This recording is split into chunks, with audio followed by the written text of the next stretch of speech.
come back just to the tasting. Claire's the only person who's going to yell at someone. Do you want to taste this or not? You know, like, Look at that. Isn't that pretty? It's glistening, right?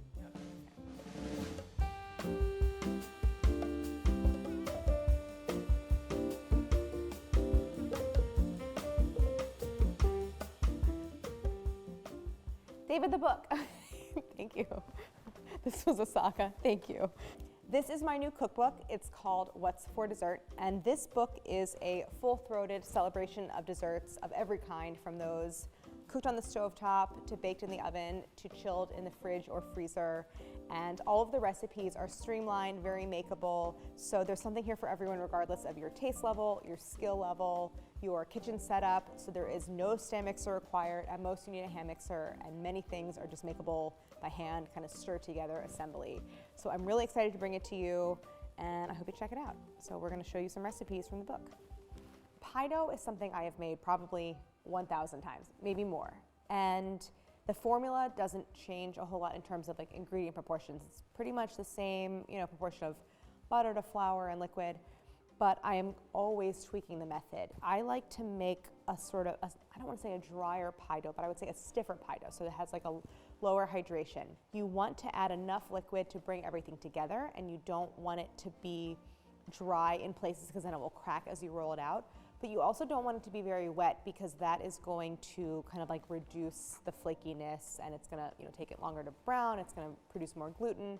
So hydration's really key, and I think this method is particularly excellent because it ensures that you are kind of like always gonna hydrate the right amount. Basically anything I'm baking, I like to weigh the flour. I mean, it's good to weigh all your ingredients, but I think flour is the most important because you'll get the most sort of accurate measurement. So I'm going to weigh 3 cups or 450 grams. This is all purpose. The crux of this method is that we are going to bring together the dough on the workbench. So make sure you're like on a counter with a little bit of space.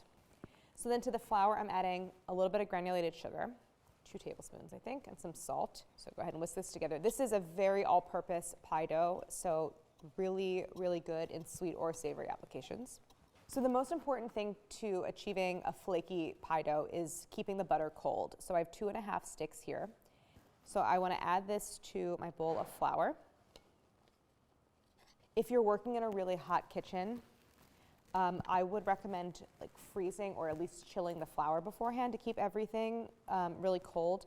But if you're working in a cool environment, just starting with cold butter should be fine. And now I want to toss everything together and coat each individual piece of butter in the flour mixture.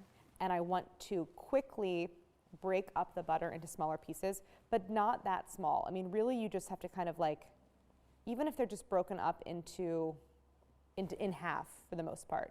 And different brands, some brands when they're cold kind of shatter, some brands are more malleable and softer. It doesn't really matter. But I just quickly, at this stage, while the butter is cold, break up the pieces. Thank you, 158, don't let me forget that number. I'm so bad at remembering numbers. When I was a kid, I couldn't remember our phone number until I was like 12. It's like, my sisters were like, what's wrong with you? So this looks good. You can see that the butter is still in like quite large pieces, and that is fine because we are going to break it up a whole lot more in just a second. Now I'm ready to add the water. I'm gonna weigh it out. I'm gonna grab my scale, and I'm going to weigh out 158 grams, which is about 2/3 of a cup. So now I have a fork, and I like this because if you use your hands to incorporate the water, like you get lots of dough kind of sticking to your hands. So I like to use a fork for this. And I'm just going to stream in the water as I toss everything. So the idea here is to work the liquid into the flour, but just until you get kind of like big clumps forming. Okay, so this looks good. At this point, we're pretty much done with this bowl. I am now going to turn everything out onto my work surface. So you can see it doesn't look like a dough yet. It's really, there's like lots of dry flour still. There's big, sort of rough, shaggy pieces. So now what I want to do is this like chopping motion on the surface. And the point of this is twofold. One, you are further breaking up the butter pieces. And so the butter pieces end up, kind of irregular, but You want some really small butter pieces because that is what is going to create tenderness. You want some larger pieces because that's going to create flakiness. So this method is a great way of breaking down the butter without touching it with your hands so it doesn't warm up. And what you're also doing is distributing the water. So you are hydrating the flour really evenly, but very gently. So I'm not overworking this as I'm trying to hydrate all the flour. So it's this like chopping on the surface and then kind of tossing everything back into a pile. So generally speaking with pie dough, the more you work in the butter, the more tender it will be, but also more uniform. And the bigger the pieces, the flakier, but also kind of like the coarser the texture. So I'm basically going to start to squeeze this mixture together, and I want it to hold together in large pieces. But this is the method that leads to very consistently hydrated dough where it's not dry, it's not going to crack as you roll it out, but it's not overhydrated. So you're not developing a lot of gluten and getting like a gummy pie dough. So this looks great. I'm going to move all this back into the surface, into the center. And now I'm going to really bring the dough together, and I'm going to do a couple of steps that is kind of like croissants or danishes. You see all those like flaky layers. That is achieved through a technical process called lamination. So I'm doing a kind of like quick version of that, much less technical. I'm going to flatten it on my surface into a square that's about an inch thick. This part's less precise, like it could be a little thicker, it could be more of a rectangular than it could be more of a rectangle than a square. That's really not that important. So I like to use the scraper to help straighten the sides and compress them so that I don't get, like lots of little crumbs. And I'm going to flatten until I have a square that's about 3/4 of an inch thick. It's not that important. It could be a little thicker. You could have more of a rectangle than a square. Not a big deal. And now you can see I'm applying my hands, and I can tell just from patting it that this patting motion is warming up the butter a little bit. So I'm going to try to work somewhat quickly. Thank you very much. Because this is a lower hydration dough, it's pretty firm. So I am like, with all the padding, sometimes it's just easier to roll it and get it nice and even. I'm going to cut it in half, just right down the middle.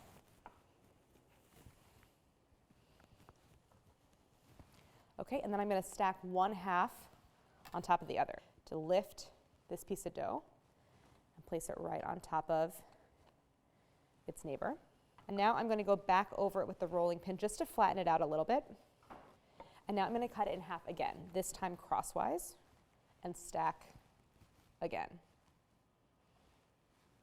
Eyeballing it.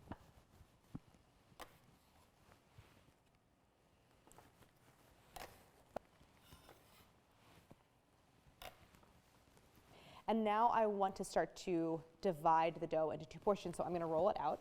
But I do want to give it a little flour underneath so that I know it's not sticking to the surface. Okay, so now what I'm going to do is, I have a little bit of flour on the bottom, and I'm not using a lot. You just need a very small amount if it's in good shape like this. And now I'm going to take the rolling pin, and I'm going to flatten this out and lengthen it, because I want to divide this into 2 portions. This is going to be for our apple pie. So I want to lengthen this into a rectangle.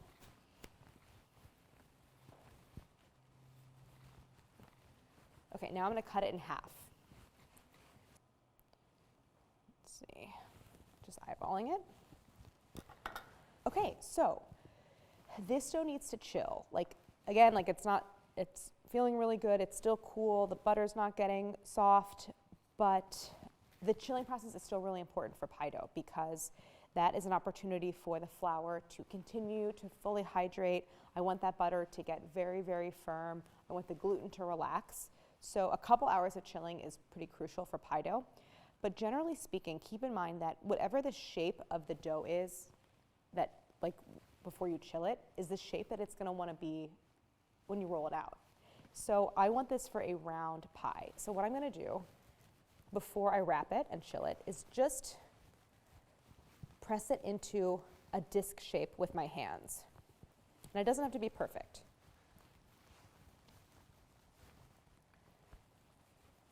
Because again, like the rounder it is, the easier it will be to roll into a circle. So like that's probably good enough, and I'm gonna do the same thing here. So when I'm at home, I use beeswax wrap, waxed food wrap, which is great because you can reuse it. Just remember to wash it in cold water. I've made that mistake. If you wash it in hot water, you basically end up like melting off the wax. Okay, so for wrapping them, here is like my first portion, and I'm gonna wrap it really tightly. Again, trying to encourage it to be round and not like squared off in any places. I like to do one final step before I chill it, and that is to, while it's like after I've wrapped it, is to roll over it with the pin. And I like this step because what ends up happening is it forces the dough to fill out any like little pockets of the wrap, and it further like compresses it, and it just helps it to not crack when you roll it out. I think this, like, you're kind of like forming it under pressure a little bit, and it's just a really useful little extra step. So here are our 2 portions for our apple pie or any double crust round pie. Again, if you only need a single crust, freeze 1, but these need to chill for a couple hours. So for my apple pie, I am going to roll out those 2 portions of dough that I formed into discs and chilled. I'm going to do them for my top crust and my bottom crust. I have a standard 9-inch pie plate, not deep dish. This one's metal. Metal is good. I like to use glass often for fruit pies, but you just want either metal or glass because you'll get like the best heat transfer. I mean, you can use stoneware if that's what you have as well. And so now I'm going to grab my chilled dough. So this had several hours to rest. So it has firmed up, the butter's cold. So a little bit of flour. So when pie dough is cold, depending on the brand of butter that you use and depending on how much water you have, it may or may not be rollable when cold straight from the fridge. Now that hydration method that I showed you helps to ensure that you basically won't get any cracking. I will show you what to do if you do get cracking, 'cause it's a good tip. But let the dough rest for a minute or 2 at room temperature to soften slightly. But basically with a sort of lower hydration dough and cold butter, I like to beat the dough lightly, and that helps to make it pliable. So when you're beating the dough, continuously rotate the round because you want to maintain that circular shape. So I give it like a couple whacks and then move it around with my other hand. So give it a little more flour to prevent sticking. It's really important to keep it moving on the surface like this. I'm sort of constantly rotating it with my other hand. So I should be able to just roll this out now. So I'm doing that same thing, but now I'm rolling. So give it like a couple passes with the rolling pin and then rotate it. The more you rotate, the more round your dough will be. And I'm also like frequently touching the dough because I'm kind of monitoring the thickness. It's not uncommon that you have like a thicker area when you're rolling, and that's why I like a straight dowel style pin. Often you see the tapered pins. I just think it's easier to control the thickness with this style pin, but use whatever style is the most comfortable for you. So one method for transferring the dough into your plate is, I mean, if it's really cold and well chilled and like you're confident, you can just lift it up and move it. But another way is just to sort of give it a fold in both directions. So I have it like now into this fan shape. I fold it in quarters, then bring your pie plate over, and then that corner, like that, the corner, not the corner, but the tip of the triangle, I'm going to center that into the pie plate and then unfold it.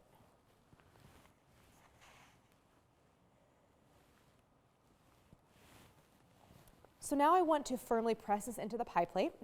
It's important that there's contact everywhere, at every point in the pan between the dough and the pan, because that's how I'm going to get browning. If there's air pockets, the heat transfer will take longer and it won't brown as well. So as I press it in, I want to be careful to let the dough slump into the shape of the pan, and I don't want to stretch it because stretching it is going to promote shrinking during baking.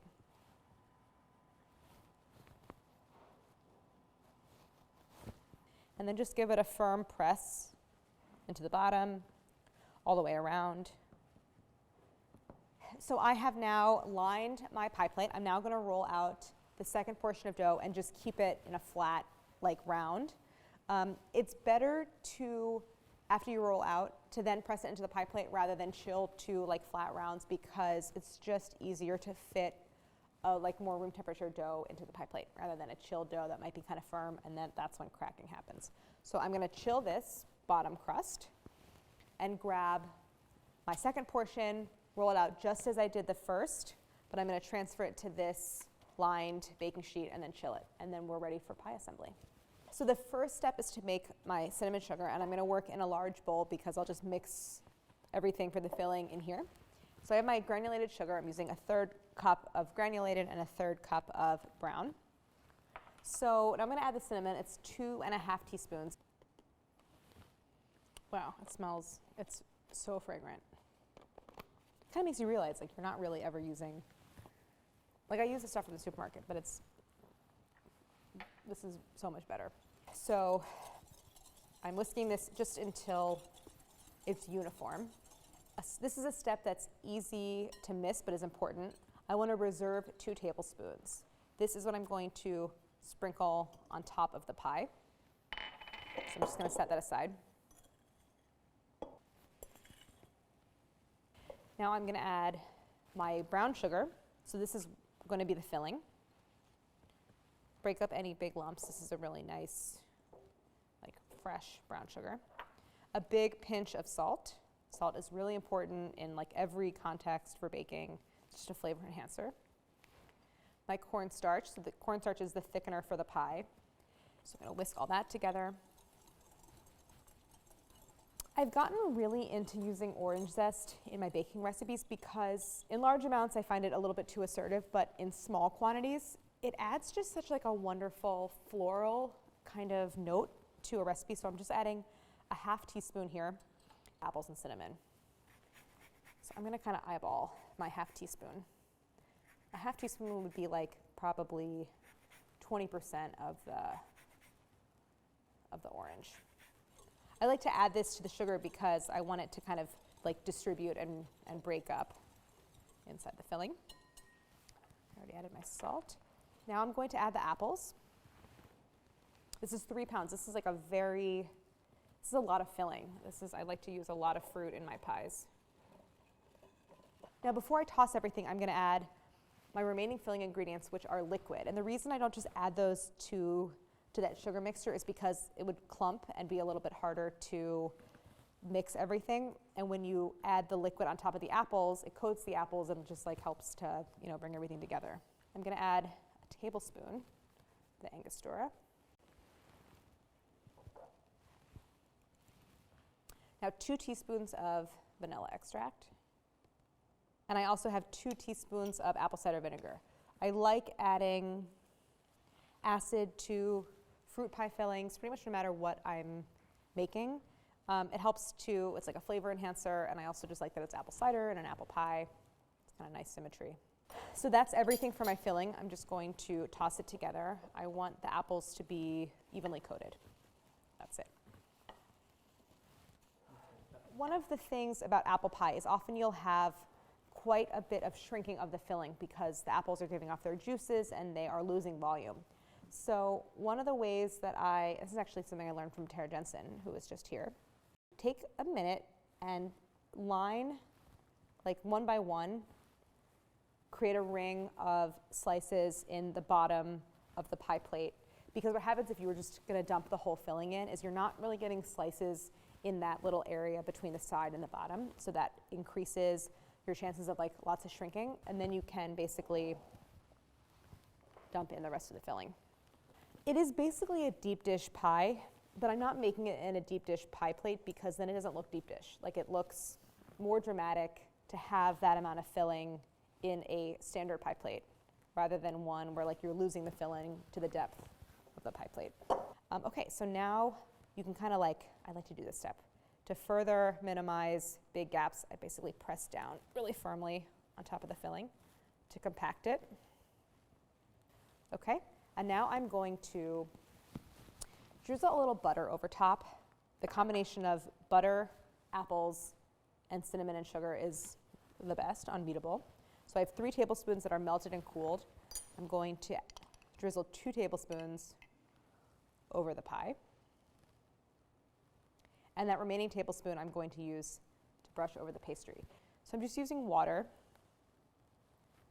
It's like a pretty decent glue. And now I'm going to take my top crust. It's nice and cold, so I can handle it pretty easily. The rolling pin. I'm just going to drape it over top. Now I want to go around and press all around the perimeter of the pie plate to seal the crust, the top crust to the bottom crust. You get this nice dome. So all you want to do is press down firmly, just with the tines of the fork. And I'm not pressing all the way through the pastry. I'm not going all the way clear into the lip of the pie plate. And this is just further sealing the top crust to the bottom crust. Now the last step for the assembly part is to trim away the excess crust. So I have my paring knife. This is a great tool. So I'm holding the knife kind of vertically, and I'm putting it flush with the edge of the pie plate and just in a gentle sawing, cutting all the way around.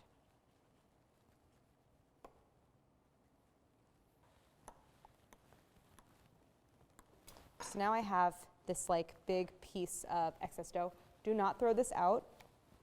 You can just throw it in the fridge for now, but I would save this, brush it with some more butter and top it some more cinnamon sugar, and these are like your snacks for before you eat the pie. And I'm going to coat it with that last remaining tablespoon of melted butter, and don't forget that 2 tablespoons of cinnamon sugar that we reserved. So that's going on top. Just going to brush this on. Now it's good. Okay, so now, nice coating of butter, and I'm just going to sprinkle the cinnamon sugar over the top.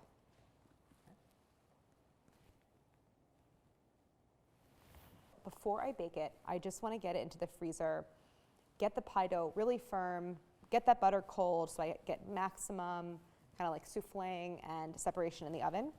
And before I pop it in, I'll just cut some slits. So about like 10 minutes in the freezer. Freezer is better than fridge if you have the space. And I have my oven on 400. So just have that preheated, and then we will bake this guy. I have a paring knife, and I'm going to cut some slits. You could make it really decorative. You can just kind of keep it simple. I like just kind of doing 4 in the cardinal directions. And this, the point of the slits is to let steam escape, so that's really important.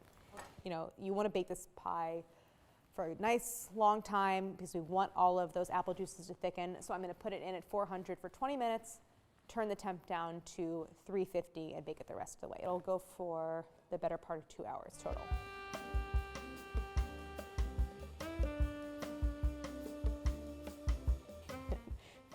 I can hear from the way this knife is going through this crust that it's like very well baked. Oh, it's very, very nicely baked. See how translucent the apples are? That's what you're looking for. But this is a very juicy filling, but there's no pooling juices. There is, I think, the right amount of thickener so that you're not getting like a gloopy filling, but it's not very liquidy either. And the apple slices are perfectly translucent, so they're fully cooked through, and they're soft and very tender. I don't really want like any crunchy starchiness in my apple pie, but they're not mushy. They didn't break down. I don't have applesauce. It looks so good. And of course, as I knew it would be, the crust is really, really flaky. And I'm very excited to eat this. This is the point of the pie, so that's the very center. And look at how golden brown it is. It's really, really well baked. I'm gonna taste it. The apples have this almost like preserved quality. Like they're candy. I mean, they're not overly sweet, but they've like soaked up all that flavor, like the flavor of that cinnamon. It's really robust. And what I also like about it is, I think it's the right amount of sweetness. It's not too sweet, and you still get the acidity from the apples, but it's just well balanced. I'll cut you a little bit of each. It's like Thanksgiving where you're like, oh, I'll take a little bit of each. Right. What? And you can see how much they cook down. Like it's 3 pounds of apples, and when you first put it in the pie, it's like very mounded. But they cook down so much, and all those flavors concentrate. 70% less pie anxiety. That's like a great marketing slogan. Yeah. Oh my God, like have 70% less pie anxiety if you make this dough. 100% less. Oh my God, amazing. That's the best endorsement yet. Very excited. All right, thanks for having me. Bye. Thank you, Lydia. Wait, but I'm leaving too. I don't leave me in the frame.